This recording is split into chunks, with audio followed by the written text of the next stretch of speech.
বন্ধুরা, এবার ইরান বড় রকমের একটি সিদ্ধান্ত নিয়েছে ইসরায়েলকে ধ্বংস করার।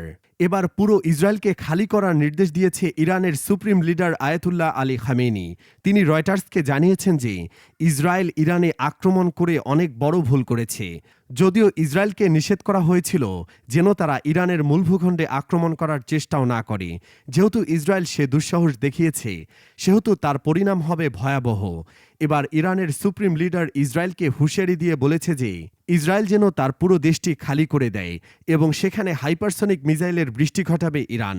আপনি এখন যে ভিডিওটি দেখছেন এটি আজকের সকালের ভিডিও, যেটা ইরানের ইসলামী বিপ্লবী গার্ড বাহিনী আইআরজিসি প্রকাশ করেছে এবং সেই ভিডিওতে বলা হয়েছে যে ইরান সর্বাত্মক যুদ্ধের প্রস্তুতি নিচ্ছে এবং হাজার হাজার হাইপারসনিক মিসাইল রেডি অবস্থায় রেখেছে ইরান। অর্থাৎ এগুলোকে লঞ্চ করে বসানো হয়েছে বলা যায় যে একদম রেডি টু ফাইট অবস্থায় রয়েছে ইরানের হাইপারসনিক মিসাইলগুলো। এখন শুধু আয়াতুল্লাহ খামিনির সিগনেচার বাকি।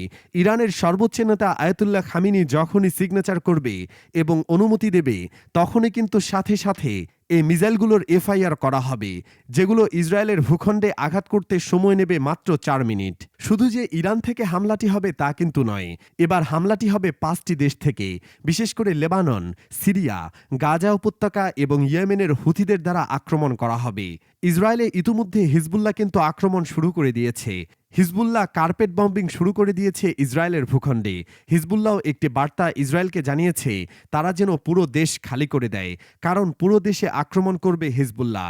ইসরায়েলের 1 ইঞ্চি মাটিও বাদ পড়বে না। এই হামলা থেকে ইতোমধ্যে আমরা খবর পেয়েছি যে ইসরায়েলের প্রেসিডেন্ট বেঞ্জামিন নেতানিয়াহু ও প্রতিরক্ষামন্ত্রী গ্যালেন্ট তারা কিন্তু বাংকারে আশ্রয় নিয়েছে। অর্থাৎ মাটির নিচে বাংকারগুলো থাকে সে বাংকারে, কিন্তু আশ্রয় নিয়েছে এই দুই লিডার। ইরান যদি এবার মিসাইল বৃষ্টি শুরু করে, তাহলে ইসরায়েলের অস্তিত্ব হয়তো আর থাকবে না। আর যেহেতু পুরো ইসরায়েল জুড়ে এবার হামলা চালানো হবে, সেহেতু ইসরায়েলের বেসামরিক নাগরিকদের যেন কোনো ক্ষতি না হয়, সেজন্য ইসরায়েল ছেড়ে যাওয়ার নির্দেশ দিয়েছে ইরান ইতোমধ্যেই। কিন্তু মার্কিন যুক্তরাষ্ট্র এর প্রতিবাদ জানিয়েছে। মার্কিন যুক্তরাষ্ট্র দাবি করেছে এই অঞ্চলে যেন যুদ্ধ উত্তেজনা তৈরি না হয় এবং ইরান যেটা করতে যাচ্ছে সেটা কিন্তু ভয়াবহ, যে আন্তর্জাতিক আইনের লঙ্ঘন।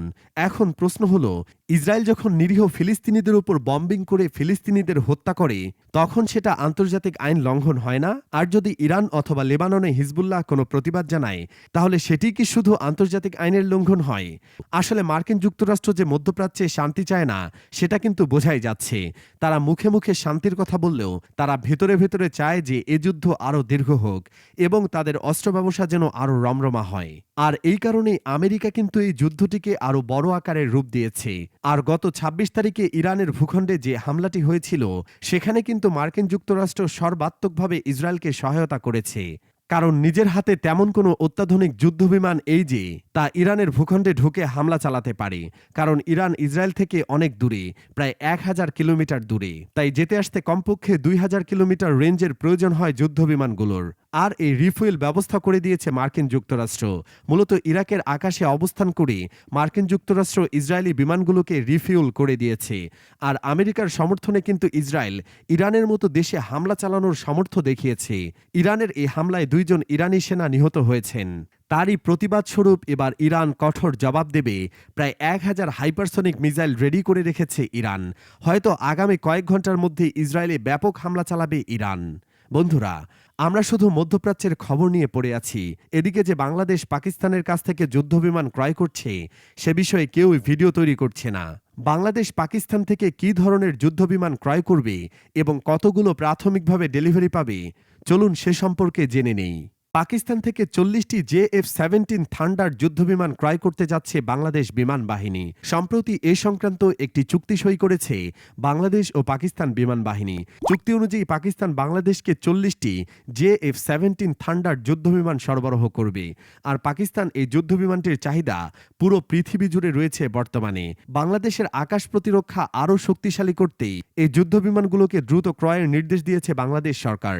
পাকিস্তান থেকে যুদ্ধবিমানগুলোকে ক্রয় করার জন্য $800 মিলিয়ন বরাদ্দ রেখেছে বাংলাদেশ প্রতিরক্ষা মন্ত্রণালয় এবং পরবর্তীতে পাকিস্তান থেকে JF-17 বিমানের লাইসেন্স ক্রয় করে তা বাংলাদেশে উৎপাদন করতে পারবে বাংলাদেশ বিমান বাহিনী। অর্থাৎ আমরা প্রথমে পাকিস্তান থেকে 40টি JF থান্ডার যুদ্ধবিমান ক্রয় করব এবং তার সাথে সাথে পাকিস্তান থেকে কিন্তু এই বিমানটির লাইসেন্সও ক্রয় করব। এর ফলে হবে কি, আমরা নিজের দেশে যুদ্ধবিমানটি উৎপাদন করতে সক্ষম হব, যা খুবই গুরুত্বপূর্ণ এবং উচ্চাভিলাষী সিদ্ধান্ত নিয়েছে বাংলাদেশ বিমান বাহিনী। এটি যুগোপযোগী একটি গুরুত্বপূর্ণ সিদ্ধান্ত। বিশেষ করে বাংলাদেশকে এই ধরনের যুদ্ধবিমান তৈরির কারিগরি সহায়তা দেবে পাকিস্তান বিমান বাহিনী। এটাকে আমি যুগোপযোগী সিদ্ধান্ত বলছি। এছাড়াও বাংলাদেশে পাইলটদের প্রশিক্ষণও প্রদান করবে পাকিস্তান বিমান বাহিনী। মূলত